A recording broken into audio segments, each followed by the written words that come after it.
Hello, everyone. Welcome to a session that I hope we're going to make kind of a part of the regular rotation of the channel here.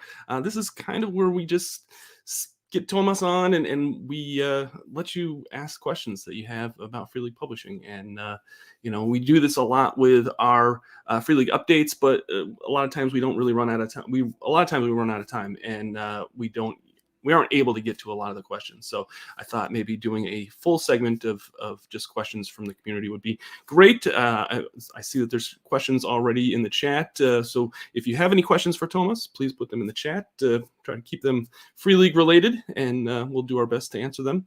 Before we begin, I just want to remind folks that if you're coming across our channel for the very first time, please hit that subscribe button. We'd really greatly appreciate it.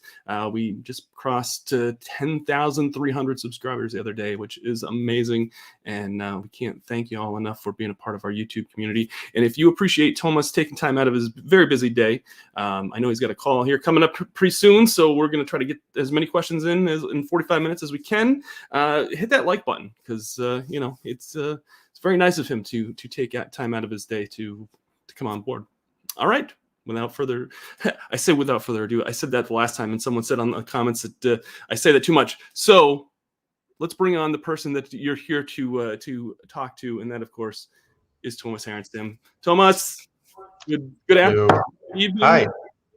Hello there. How are you doing? Good. Look at that nice office that you've got in the back there. I hear Freely got a new office space recently. Yeah, we moved a couple of months ago, so this is the new space. It's it's pretty nice. It's got a plastic flower and everything. And here's kind of the diorama from Zone Wars with that little thing. Oh, very cool. Yeah. So we're just going to take some questions in the chat and go for about 45 minutes. I will tell you that there was one question that I had emailed to me, and I told them I would ask. So, Paul, I am going to do that right now. Paul was asking about development of the solo rules for Alien. Solo rules for Alien. Yes. I don't know. I think it's been something we have discussed, but I don't think that's, unless I've completely forgot it. I don't think that's something we have never been discussed specifically. I don't think so. Okay. But it's a good idea. I mean, it's something we could look into. But unless I'm mistaken, it's not an active project or anything like that. No. All right. And then Pax Rios asks, start this off by saying, keep up the great work. Thank you, Pax. Appreciate that. My question is for Alien as well. Any news on the Colonist sourcebook? And will the novel scenarios be sold in a separate softcover eventually, like Coriolis? Thank you. Right. Yeah. The Colonist sourcebook is coming along pretty nicely. I just got an update now from the writers. So yeah, we're working with the text now, and the next step will obviously be moving into art and all of that. So it's coming along. We don't have a date for it, but it's definitely a release for this year. The way we usually do it now is that we start a pre-order once that book is pretty much done in PDF form, so that we can have that as a great incentive to pre-order. You get the PDFs pretty much straight away, and then we can get feedback on it. So it's probably going to be a few months, maybe at least 2 months, I think, before we have a complete PDF. Could 2 or 3 months, but during the spring, and then the book should be done in print in the fall. So that's coming along pretty well. Excellent. Killyard says, how versatile is the Walking Dead RPG game that it could be homebrewed for The Last of Us? Now, this is something that we haven't even really discussed too much on the publicly about. We've said that it's coming, already people are asking about how they can modify this game for other properties, which is awesome to see that people are excited about this RPG. Yeah, I mean, for any RPG, you can. I mean, that's kind of part of the fun, is that you can use it for other things in other worlds and do whatever you want with it. So, and I do think, that this example here, this could work pretty well. There are certainly some similarities. We should say, though, that the Walking Dead RPG is primarily designed with the Walking Dead universe in mind. Obviously, that's like the whole idea. But sure, I do think, hacking it for other worlds and stuff like that is definitely possible. There are some cool systems for. We play tested it just the other night here, and yeah, it's the way you kind of manage your way around the walkers and try to avoid, drawing attention and making them, spot you, and how that whole thing works is pretty cool. And I think it could work well in other settings as well if you want to do that. Yeah, no, I'm a little jealous that y'all were play testing, and I didn't get a chance to be a part of that. I know Anna and I were on a call the other day, and yeah, she was in the play test as well. It was like Tuesday, so 2 days ago. Yeah, excellent. Dario asks, "Hello all. Any news about the last stretch goals for Vase and Mythic Britain and Ireland, the bonus mystery PDF, the solo mode, and the expanded soundtrack?"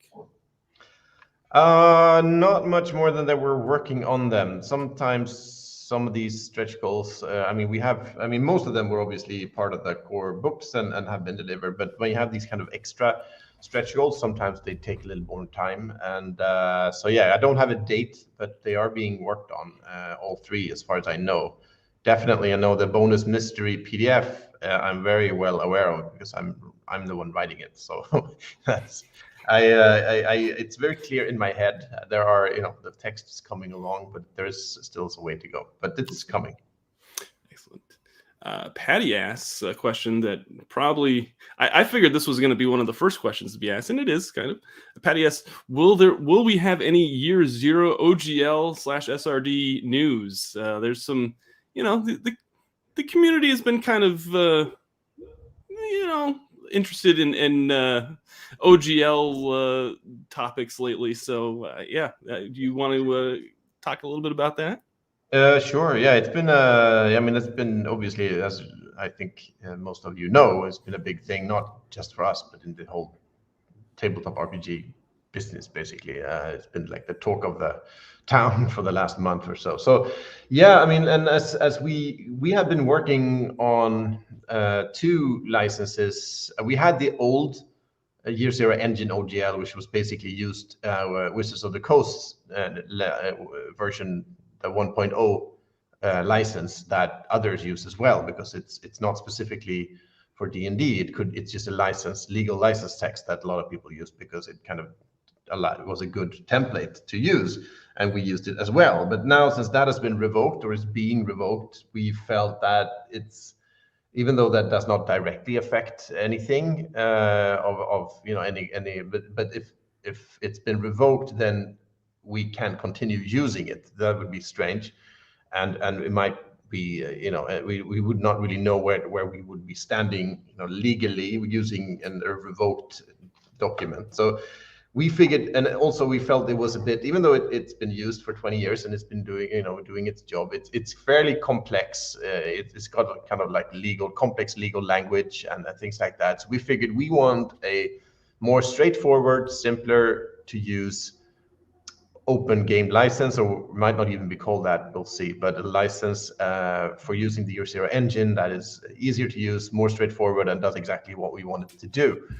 So we had already started doing that, tweaking it and discussing that when this happened. So that's also why we pulled down the old OGL right now. It's not, the link is down. We get quite a lot of requests for sharing the link again or sharing the document, but that document is not going to be used in the future. It's going to be a new OGL. So that's why that's down. And we're working on it right now. We actually have a lawyer at hand, which is good.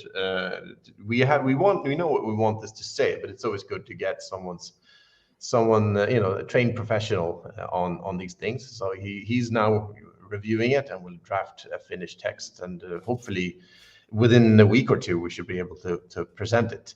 Of course, as we want this license to be explicitly irrevocable, which is kind of the point, that once you've published something under this license, it cannot be revoked. That's one of the things that we want to make clear. And since it's irrevocable, we must make sure that it holds up, because we cannot revoke it once it's out.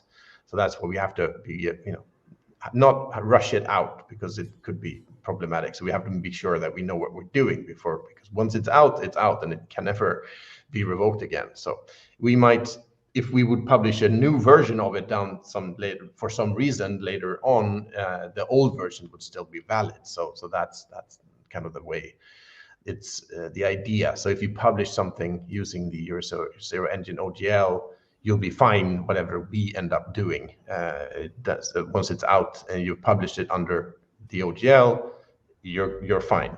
We cannot go back on that later on. So that's the idea, and yeah, so should be that User Engine OGL should be out soon, and then we have the Bane third-party license as well, which is connected but not exactly the same, because it's the User Engine OGL is, of course, designed to be used to create your own original complete game using the User Engine.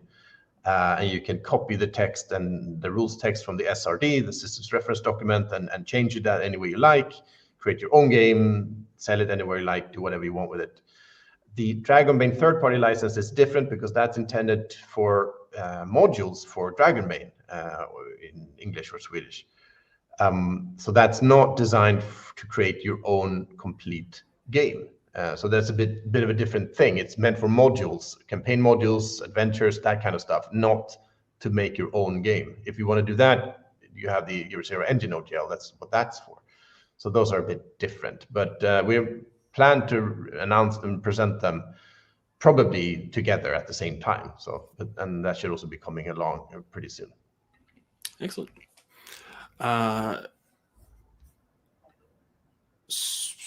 There's a question about, is there any word on Ad Astra? This is, of course, the whole tied to the mutant IP. So yeah.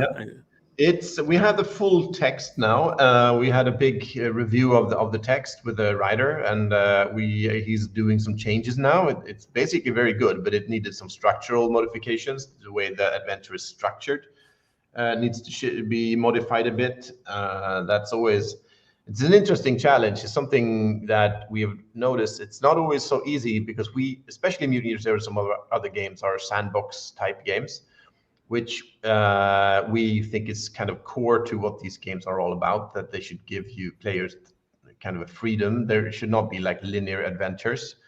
But at the same time, even though they're sandboxes, we still want to include some form of plot, some overarching storyline. And combining, the open world aspects and the story aspects to make those work together, it's kind of the big challenge. And that's where we are right now with Ad Astra, that we want to open it up a bit more. But it's fairly, they're important but not huge changes to be made. So that's what we're doing right now. We're working on with the text. The art is all done because that's been done actually for quite some time. So really, once the text is done, it needs to be translated because it's written in Swedish. This book will be in both Swedish and English, and it's originally written in Swedish. So that it needs to be translated. We need some maps and then the layout. But definitely, kind of similarly to the Alien Colonist book, that we should have a pre-order with a complete PDF sometime during the spring. Oh, nice. That's the plan. I also asked before the stream where everybody was tuning in from, and it's amazing to see all the different areas that people are watching us from, Tomas. It's like all over the world, and they were all putting their locations in there, and it's just I can't it just blows my mind the size of the community that's come around Freely Publishing, and we greatly appreciate that. It's very, very cool. Matt asks, hello from Cleveland. I am starting an Alien RPG with my friends tomorrow. Matt, that's awesome. Thank you.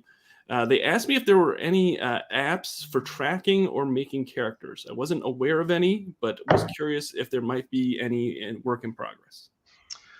Not apps specifically. No, if you mean for like a mobile device or something like that. No, we've been discussing, that kind of thing, like companion apps for our games and so on. But it's we don't. I mean, in Freely, we're not app designers, so that would mean we have to find someone external to actually program an app, and that's something we have been discussing for some games, for some titles. For example, we discussed it for something like Blade Runner, which would be kind of cool to have like the handouts and stuff in kind of an on mobile device that work really well. And but that's not, we don't have anything happening right now. What I know is happening is, for example, on Demiplane, which is, it's not a virtual tabletop exactly, but it's a way to keep your games. You can buy your games, play them online, and also an Alien is available at Demiplane. And I know Demiplane it's not yet functional, but they are working on a character, I think, management system. So you could create characters, store characters, and use online using the tools on that platform. So that's probably coming along pretty soon. I don't have a date because that's been done on their side, but it's I think coming along pretty soon. There are two questions that I think kind of go hand in hand with this. There, Gerald asks, "Hello, any news in upcoming the One Ring releases?" And Otaku Senpai asks, "Has the original plan for the Moria supplement been carried over? Box set usable both with the One Ring and the Lord of the Rings role playing?" The original plan for the Moria supplement, I'm not exactly sure what original plan they are referring to, but we are working on a Moria supplement. Yes, it's in progress. And whether it's going to be for both the One Ring and Lord of the Rings role playing, or whether we do like one version for each, that's not fully decided yet. So we'll see. But it's a big project that we are putting a lot of effort into, and we should have news on that fairly soon. But it's in a couple of months, hopefully. We would be able to tell you more and show some art and start to show a bit more what's on Moria, because it's definitely a big thing that we want to do. It's like the next. We have another book first though for the One Ring. That will be announcing soon in a few weeks. Also, it's an adventures book, a little bit more. It's also set in Eriador, just like Ruins of the Lost Realm, but it's a bit more. It has more, you could say, traditional adventures, whereas Ruins of the Lost Realm has landmarks and it's very sandboxy. This new book will have a little bit more traditional adventures, so they play a bit differently, but it's in the same area, so it works really well together to play a campaign in Eriador. That's kind of what the whole idea is. So basically with Ruins and then this one, you have two meaty books to play in Eriador, and then after that we shift eastward into Moria. Excellent. Eagle 94 VT asks, Mustwork would love to see cases in the pipeline for Blade Runner or community supported games. Same for the One Ring, and keep making these amazing games. Thank you so much, Eagle. That's super nice. Thank you. Yeah. I mean, for cases in the pipeline for Blade Runner, that's definitely happening. That's something I'm working on personally. Is the second case file. There was one included in the starter set, and then the next one, which will be it's standalone, but that will carry over some aspects of the story into the next one, so that kind of tied together a little bit. That's being worked on. No date yet, but also one of the projects in active development right now. Ben asks, in regards to the One Ring, I heard Thomas tease something with a focus on cultural differences across Eriador. Anything more to give on that? Good question. I'm not entirely sure. I know there is a Peoples of the Wilderlands PDF. I don't know if there was that thing which adds some cultures to play that are actually from the eastern regions, but maybe I'm not sure if that was what he's referring to. So I'm not entirely sure actually what that would be. Okay. Also a question about the PDF art book that was promised in the One Ring Kickstarter, still in the pipeline. PDF art book. I think that should have been done, but I would need to check. To be honest, I did not There's a lot of stuff going on, so I actually don't know. I'll have to look it up. Yeah, Sure, yeah. sure. No, that's fine. I thought we had done that, but maybe if we didn't, we should definitely get that sorted out. Okay. Zytiger asked, will Free League join the ORC movement after other EU publishers already did?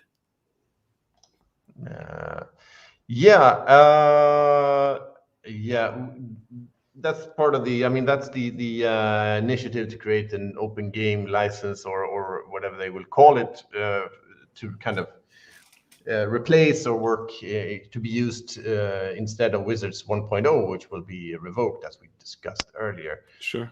Yeah, we heard about this, and it sounds like a really cool initiative. So definitely, we were interested to follow along and see what comes out. We decided to continue since we had already started working on our own license that we wanted, that can be exactly what we wanted to be and do what we wanted to do. So we decided to continue, even if when we heard about this one, we felt that let's continue working on our own as well. And then we'll see, because we don't know what this work when it will be done or what it will include. We just don't know very much about it at all. But we'll definitely follow along and see what happens. And if it turns out to be a good license text that we can use, then we can definitely use that as well. So for example, if we would use that for the User Engine, we could have our own User Engine game license. And you could use that or the ORC if you want to use the ORC to license the SRD for the User Engine. So we could definitely offer both options if the ORC turns out well and there's a demand or if there is fans want to use that to create User Engine stuff, then I think we'll be completely open to that as well. Just we don't know enough about it yet to say it for sure one way or the other. But yeah, we're looking at it. Sure. Joel wants to know, is there a timeline as of now for Dragon Bane, and will there be another beta another beta before the final version? Yeah, probably yes. We're working on that now. Actually, our graphic designer is busy doing a book about Drakar instead of doing the layout for our Drakar. So I have to, he has to finish that first. It's for another publisher who's doing a big book about the game. I mean, the history of the game. This game has been around here for 40 years, so they're doing a book about the game, and this publisher, they're good friends of ours, so the graphic designer is actually doing that book right now. So we have we're waiting for him to finish that, and then he will, I hope, update the game to another beta. I think, because we're doing nothing major, nothing massive or anything like that, but we're doing quite a few tweaks to the last beta. So, and I think it would make sense to actually give backers a chance to have a look at this updated version as well one more time before we go to print. So the plan is, we'll see how quickly we can get this done, but to get this new beta out. Today is Thursday, so possibly at the end of next week at the earliest. That might be promising a little bit too much, but that's kind of around where we would like to share it with backers, to give them a few weeks to check out the newest version before we go to print. Zytiger also asks about, kind of following up on the whole ORC situation, wants to know if this has impacted any of our existing 5e lines, like Ruins of Symbaroum or Lord of the Rings role-playing. Yeah, I mean, potentially it could. And when the first leaks came out of the 1.1, it looked like it could definitely impact those game lines. But nothing was ever, officially presented, so it was a bit hard to say. And then, of course, the Wizards of the Coast made a new version. They made a few statements, and then they published a draft of another, which was quite different from the original new OGL. And according to this draft that they have now shared, it looks like we can continue with these game lines without much problem, I think. But it's still, and that's still a draft, and they're taking feedback on it, and it's not final.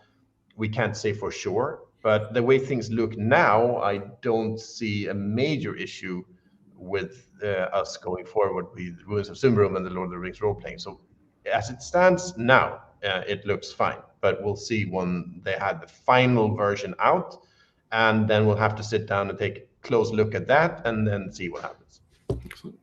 Otaku also asks, is there a release window for the Lord of the Rings, the role-playing game, the 5e version? Yeah, I think now we have it's planned, I think, for May. Yeah, okay. May of this year. So it's in a few months in the physical printed books. And that should hold because the books are now being printed. They're literally, as we speak, being printed. But then that takes time, and then it needs to be shipped over to the warehouses that we ship them out from, and then out to first to everyone who pre-ordered, and then go into stores and everything. So May is what we have scheduled in for the moment. Ben Whitehead asks, Twilight 2000, can I sail around in a post-apocalyptic submarine with perilous waters? It's a nice idea. Yeah, definitely. That is. I like that a lot. I think so. We are working on that, or Chris Lights is the lead writer. He's doing that. I mean, obviously, it's a naval water focused supplement for Twilight 2000. There's going to be a lot about boats, lakes, rivers, oceans, and naval warfare and all of that stuff that you will need, and submarines. Yeah, why not? I mean, I think that sounds really cool. So that does sound really cool. I think so. Yeah. Let's see here. J Sal's 42 says, I love the expanded world map found in the end of Blood March and the associated legends. Can't wait till all the shown lands become books. Is Alderland next? Mm-hmm. Yeah, that's nice little map there that kind of shows the expanded world of Forbidden Lands, and like he mentions, the legends, kind of stories about these faraway lands are also included at the back of the book. Yeah, probably, most likely, Alderland is next. There is also work being done on the Sparse, the island chain that is onto the east of Ravenland. So those two are being worked on. But I think Alderland will be next. That's not 100% sure. We'll see exactly how that plays out. But yeah, those are the ones that are in development.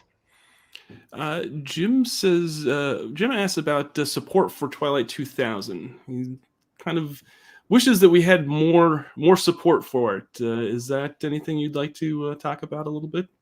I know about a year ago or so, it was kind of a touchy, kind of hard thing to kind of promote with everything that was going on in the world. But I don't know if you want to touch on that a little bit. Just yeah, sure.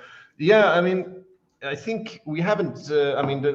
Definitely what happened, in current events back about a year ago, it certainly influenced the way we promoted or marketed Twilight 2000. It was a bit difficult, and still is, to kind of do like ads and things online and for Twilight 2000, because there might be imagery that that could be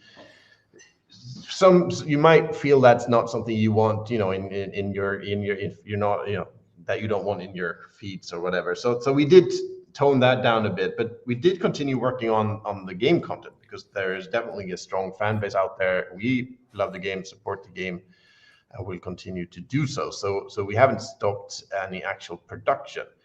Then Urban Operations took a bit longer than we had planned, but that's also being printed as we speak, and will be also released in physical form, hopefully in April, if it can, the ships sail on time. And yeah, I mean, ideally, that means a bit over a year from the release of the core game to the first expansion. That is a bit too long. I mean, we definitely would have wanted to have something out, before the end of last year would have been ideal. That didn't happen because simply we had, there are things happening when in game design. Things take longer than planned for any number of reasons. But yeah, so we do have a pipeline of projects. We have, like you mentioned there, Hostile Waters being worked on. That's doing pretty well. Hopefully, it should be out before the end of this year. That's the plan. So that would mean we have two fairly sizable modules out in this year. So then I feel we're giving a solid base to continue playing the game with. And then there's also the Black Madonna, which was a stretch goal. Actually, that's also fairly far along. Last draft I saw, the text is not complete, but it's way well underway. So it's a matter of them getting a chance to finish the work. I know Frank Cray, who is the lead writer, he's had some health issues, as maybe know, so that has slowed things down, but it's progressing. So those, and then we have a third new module planned as well. So there's definitely stuff happening. It's just a matter of completing it, getting everything done and out. We are certainly supporting the game and plan to continue to do so. And while you wait for official supplements, there is a lot of great community content on the Free League workshop. So I mean that you have a wealth of material there to go to if you're looking for new stuff for the game in the meantime. Yeah, the community really kind of came out for that. There was material coming out before even we had the box set printed at one point. It was amazing to see that community just kind of get excited about that release. Yeah. So. Let's see here. Luigi has a question. Dragon Bane question. Some people, including me, are asking for expanded NPC/monster stats. Are we going to see them? Great, thank you. Great job so far. Thank you, Luigi. Yeah, thank you. Expanded NPC monster stats. It kind of depends on what you mean by that, but some NPCs will have more detailed stats. But in general, we feel, I mean, the whole Dragon Bane certainly, and I think most of our games, we want to keep the information as compact and succinct and useful as possible. So that means, for example, the NPC stat blocks, they only include what you actually really need to play the game, to run this NPC as a game master. That's kind of the point. So do not include information that is not really needed, because that takes space and also makes it harder to navigate the module. So that's kind of the way our philosophy is, to be really clear and to include content that, I mean, that the stats that you really need, so that we don't feel it's any benefit in itself just to expand the stat blocks with more information. That's not really something we feel makes the game better. It makes the game worse in most cases. So that's kind of our philosophy behind things. So in that sense, we're not planning on expanding stat blocks or anything like that. But I don't know if that was what this question referred to. So that's little bit. If it's something else, then we'll see. But that's all I can say, I guess, at the moment. Ram wanted to point out decorating the office with a cardboard box. The big box in the background looks like every office has one or two hanging around. Yes, it does. Yeah. I know mine has more than one. Yeah, I think it arrived like today. I'm not sure even what's in it. I think it's stuff from Essen Spiel. We got some stuff shipped back and it just arrived now. Even it's like 3 months later. I have no idea. It's like a person in there. I don't know. Yeah. Akarumi asks, can you please give us an update on the Tales from the Loop mystery book set around the British Loop, please? Yeah, I just saw a PDF of it the other day, and it's pretty much done. So I think we should start a pre-order for it, maybe like in a week or 2 or 3. I mean, in the next few weeks, definitely. So then you'll see more about it then. Yeah, not far away at all. Paxaros asks, any thoughts on an updated edition of Symbaroum? Yeah, it's certainly something we have been discussing. I mean, Symbaroum has been around now, well, in English since 2016, and originally in Swedish since 2014, I think. That was even before it was a Free League game. So it's been around for quite some time, and so we're approaching something, like almost a decade now. So yeah, it's definitely what we're talking about, thinking about. But the immediate focus is to complete the campaign. As you know, there's the 6th and final part of the Chronicle of the Throne of Thorns. So that's the immediate focus. But after that, yeah, it's on the horizon, but we don't have any details or on it yet. it's very much something, on the concept stage where we're bouncing ideas around. Roy says, brand new player, first stream here. Roy, thanks so much for joining us. Thanks for being a part of our community. I was wondering if there was any plan to expand the talent selection for non-magic professions. Non-magic professions. I'd have to think which game we're referring to. Could it be Forbidden Lands? It could be Forbidden Lands, or maybe. Yeah. I guess that would be the only one that has magic and talents, I think. Yeah, I think so. Dragon Bane, they have heroic abilities, but they're not called talents. So I think this would be Forbidden Lands, I would assume. Expand talent selection for non-magic professions in Forbidden Lands? Possibly, sure. I mean, there's quite a few talents there to use. I think there's also more in community content for that game as well, if you want to look for that. And there are new talents, I believe. In the Book of Beasts, there is a new talent, I know, a non-magical talent that's coming out, and modules can have new talents. So sure, a few more talents here and there are coming in official material. Yeah. There's a question that says, many thanks, Tomas and Doug, for making this session. Well, thank you for coming out for it. Book of Beasts and Blood March late pledge is still open. Yeah, that's true. It won't be open for, do you have an estimated shipping date?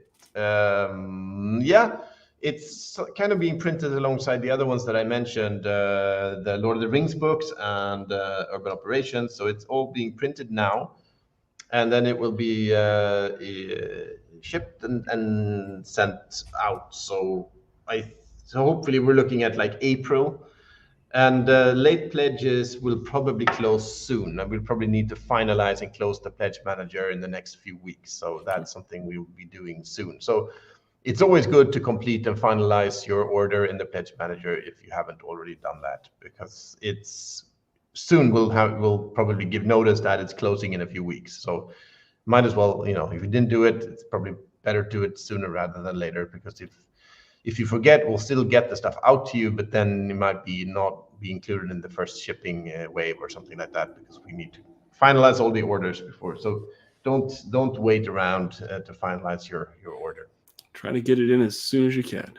Yeah. Anthony LES, will the next Alien cinematic scenario also be a trilogy? That's a good question.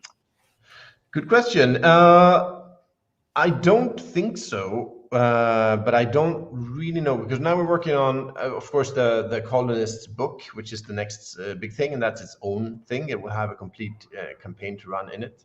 And then we're looking at new cinematics as well. And we are working on the first one now, or the fourth cinematic it's going to be. I think that's planned to be more of a standalone thing, but I don't think it's fully 100% settled yet. So we'll see. But for the moment, I think when it's not planned to be a trilogy. And also the first three, they are a trilogy in the sense that they do kind of continue the same overarching storyline, but it's not a trilogy in the sense you play them with the same characters, because they're each standalone with a different type of characters. So and every cinematic is standalone. That's kind of the whole idea. But if some story elements, background elements carry over from one to the next, that might happen with the new batch of cinematics as well. That's entirely possible. T.A. Hawkins asks, will the Walking Dead RPG go to Kickstarter? Yeah, that's the idea. I think we already was even in the announcement. So yes, that's the plan. We're preparing it now. So that's something we're working a lot on at the moment. So we don't have a date yet, but we shouldn't be able to announce it pretty soon. And this is of course, a licensed game. That means we do our work, and then we have to, present it to the licensor and get their thoughts on things, and maybe make some tweaks here and there. And then it's a bit of a back and forth before we can announce the Kickstarter properly. But that should be happening in the next couple of weeks. We should have news on that. All right. We got about 3-4 minutes, so we'll take a few more questions. The chat is hopping. I appreciate it. Indestructo Boy asks, how about creating third-party classes for Dragon Bane? Yeah, that would be definitely. I mean, the idea of the third-party license and publications for Dragon Bane is kind of similar to the Free League Workshop that we already have for other titles. The difference is for this one, at Free League Workshop is based on drive-through RPG. So it's PDF only, and it's only drive-through RPG. That has some benefits. It makes sense to keep everything in one place. It makes it easier for people to find and so on. But for Dragon Bane, we are trying something a bit different. We're making this license more open, so you can publish a third-party title anywhere, and it can be in print, PDF. Well, actually, only print and PDF. I think it's only going to be those two options. But you don't need to use drive-through. You can publish it on drive-through RPG, but you can also publish a book, a physical book, whatever you want. But the only limitation is that we're focusing the license on modules, so it won't be possible to create your own complete game using that license. That's what the other license is for, the user engine license. But you can, and you will be able to include additions to the rules, not like changing rules, but adding new stuff to them is possible. So more classes or professions, as they're called in Dragon Bane, is definitely something you could add in a third-party supplement. You can add new professions, you could add new kin to play, you could add new magic schools, you can add spells, you can add more heroic abilities, you can add you can't change the list of core skills, but you can add something called secondary skills. Secondary skills are really any additional skills you want to add to the game. Magic schools are already in this category. So yeah, and classes are certainly new classes, professions is certainly something you could add to the game in the third-party product if you like. Excellent. SL asks, question, some of the Free League games are already found on Demaplane Nexus. Are there any plans to make Symbaroum or the One Ring available on that platform, or any other games that are not currently on there? I'll just...